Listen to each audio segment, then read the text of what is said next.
Thank you, Fatima. Thank you to the Bond Conference for inviting me. I don't see you as a sector. I think we've gone beyond the times to be working in silos. I see you as people drawn to do something for justice, for peace, for sustainability. And our challenge really is, given the times we live in, how to continue to be able to do that work. For me, it has been work in the service of the earth and communities and people.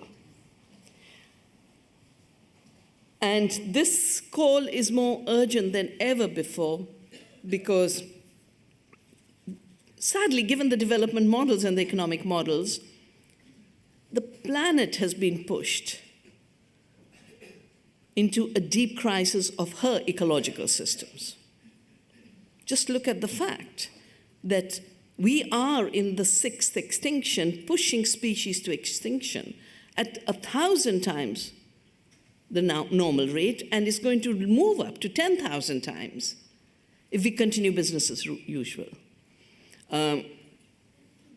Climate change, if business as usual continues, will be 6 degrees warmer.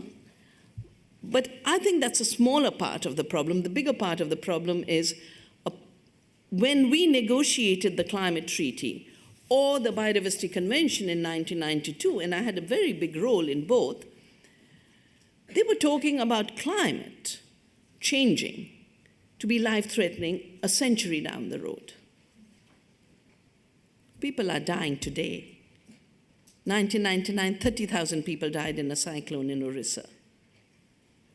2013, in my region, I come from the Himalaya, 20,000 people were washed away. And you just have to look across the world. That this is not a future problem, it's a current problem. And sadly, given the irresponsibility of many polluters and many governments who could regulate the polluters, we as citizens will have to do even more. But the other side of this ecological crisis is the social crisis, which takes on many, many, many forms. The crisis of unemployment, the crisis of uprooting and displacement, and when non-sustainable land use combines with climate change, the crisis of refugees. I'd take you back to 2009, when it was a drought, an extreme drought, that triggered such a collapse of the agrarian economy of Syria that 1 million peasants moved to the cities. That was the beginning of the problem. The wars as opportunities for investing in weapons sales is a derivative problem. And I think that's part of the problem, that we are living on derivatives. Remember the 2008 collapse? Derivatives. We are building structures by mining the foundations and thinking, now I'll have the second floor and maybe the third floor, but we are preparing for the whole system to collapse. 70% ecosystems have collapsed. Look at the societies you work in this area. If you really started to put a dot on every society under disintegration and collapse, there'd be more areas that are today in conflict and war and instability. The taxi that brought us here was talking about Congo.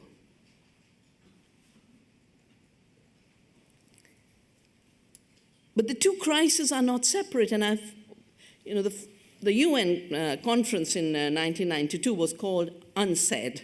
We used to joke a lot about it. But it was the UN Conference on Environment and Development, and the two were supposed to come together then. We still divide. We still separate. In my understanding, the social crisis and the ecological crisis are one crisis because we are interconnected. We are part of nature. But more than that, every time we harm nature, we harm society. And the measures that have been created, I'm trained as a physicist, and one thing I can deal with is numbers. And I can tell you every number that rules our minds and our lives today is a fraudulent number. Let me give you just two examples. The first example is productivity. Now, a scientific definition of productivity should be output per unit input, where you take all the outputs you create and all the inputs you put in. What is our manipulated productivity? You only count commodities, not the benefits to society, not the well-being, and the only input you count is human beings, not the resources, not the fossil fuels. This distorted definition has come from the fossil fuel age, where it was assumed that we've got to use more fossil fuels and displace more people. And sadly, the very definition of a productive enterprise is the less people there are. When it comes to food, that definition becomes the root of hunger and malnutrition. Because you define a productive system as one which produces more commodities with less people and more fossil fuels. So, on the one hand, you get climate change. I've done a book called Soil and Not Oil before Copenhagen. 40 to 50% of greenhouse gases come from industrial farming and globalized distribution of food. That globalized distribution of food is not creating food, not producing food. 90% of the corn and soya is going for animal feed and biofuel. So we shouldn't be surprised that 1 billion people are denied food. But it's not just 1 billion who are denied food, 2 billion are denied healthy food. And that includes in the north. Because we're not looking at producing food. We're looking at producing commodities. We're not looking at how much inputs we made in resource terms, water terms, fossil fuel terms. 10 units of energy to produce 1 unit of food. No sector could survive with that system. The only reason it does is we externalize. Our calculations show for India $1.2 trillion of externalities every year. We're destroying as much of the environment and society as we have a GDP. Our work has also shown that when you look at food and you look at nutrition and you measure that and do a true productivity, we can feed to Indians by taking care of biodiversity, which also then takes care of climate change, because inorganic farming is the only ecological system that takes the excess greenhouse gases from the atmosphere and puts them into the soil.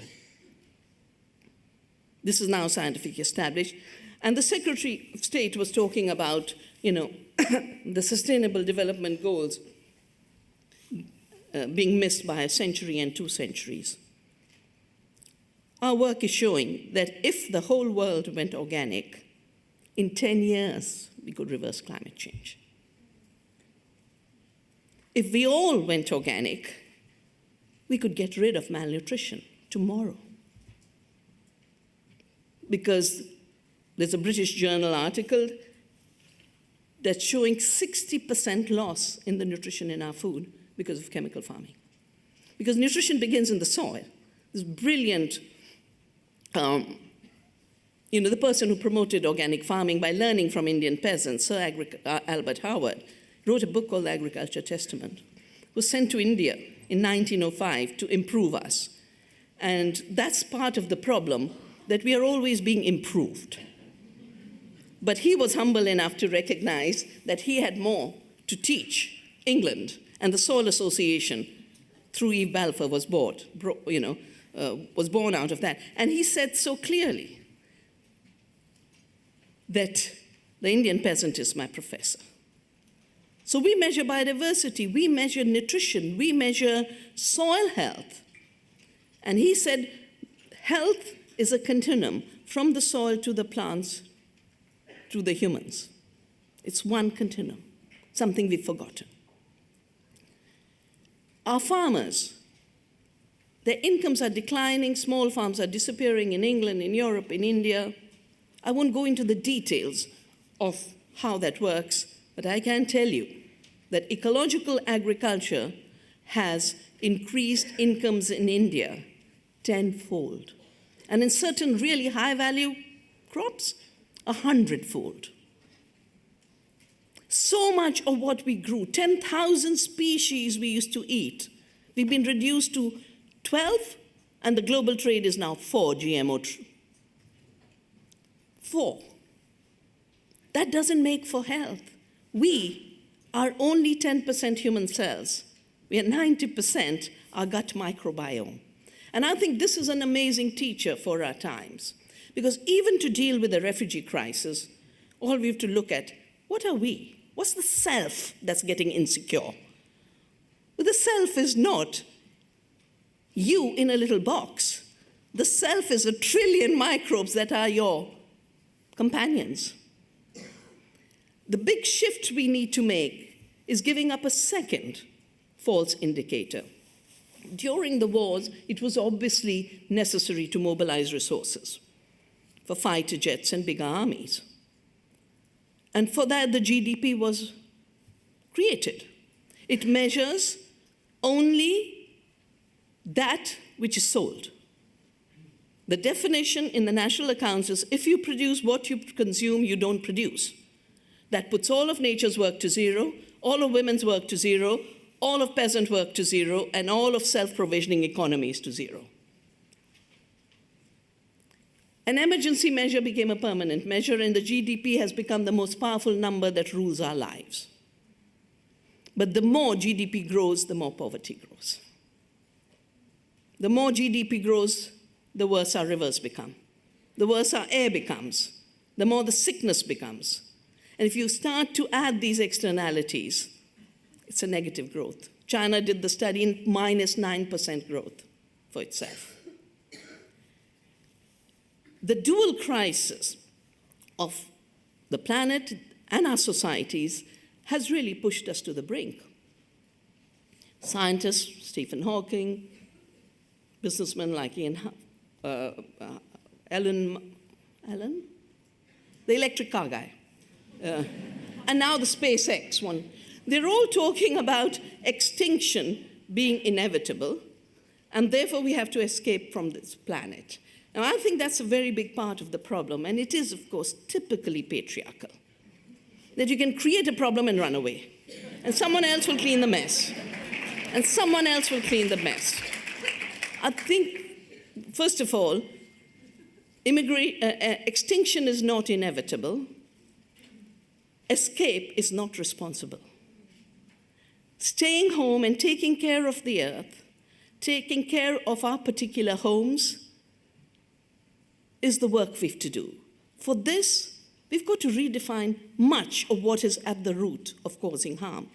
And every SDG, if you take care of the earth and provisioning for the real needs of people, each of them can be met. And they can be met in 10 years to create a better life.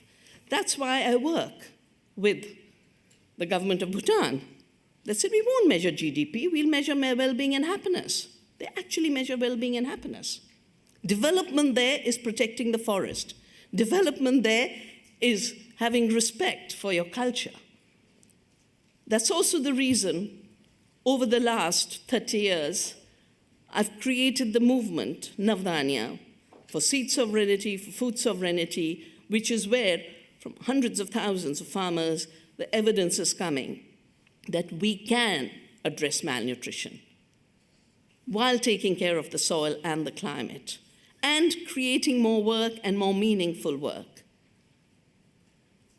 The same tiny, alienated billionaires are talking about 99% humanity being disposable because we're going to have artificial intelligence and robotics. You can't live in a world with 99% disposable people. And no one is and should be disposable because everyone has a contribution to make, a unique contribution. That's why I think of the biodiversity paradigm, where every species has a place, every person has a place. In a forest, that little herb is not counted as useless. And this year we're going to be doing a big biodiversity congress, Building Ecological Civilization. For those of you who want to find out more, go to the website of Navdanya, and as well as the website of Seed Freedom. The Secretary of State addressed three issues: education, malnutrition, poverty. They're all achievable. we will, of course, have to change what we recognize as learning. I've created an Earth University because the learning we need is how do we live at peace with the Earth and each other.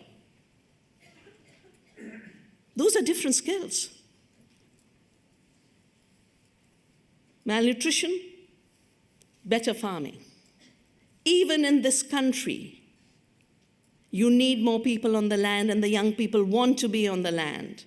The economies around nourishing people can take care of everyone, but this applies even more to the South, where the wrong model of development is uprooting people and displacing people, and that's the root of the refugee crisis.